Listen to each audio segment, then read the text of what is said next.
New at 6:30, News Channel 5's Chris Cannon has some expert advice and insight on a strategy called the Rule of 100.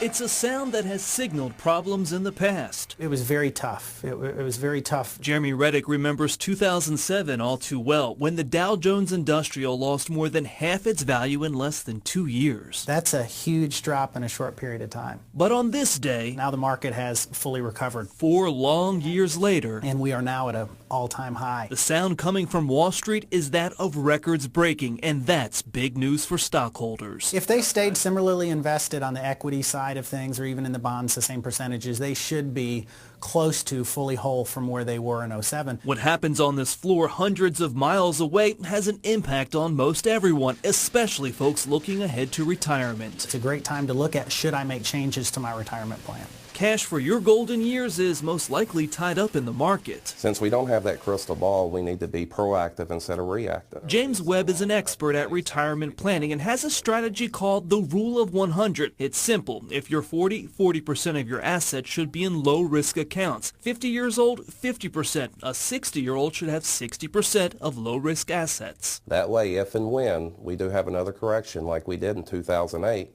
you're not out having to find another job in an already tough market. And Webb feels if you're under 40, now's the time to plan for the future. A younger person should be putting a lot of money in the market to give them a chance to meet their retirement goals when they get ready to retire. Because they have time to ride the ups and downs of the bell. We are at an all-time high right now, but many experts think a market correction isn't too far off. It grew so fast, many expect it to fall between 5 and 10% in the not-so-distant future. Back to you. Thanks, Chris. The experts say when you're nearing retirement age, it's a good idea to visit a financial planner every year to adjust your assets to maximize your return.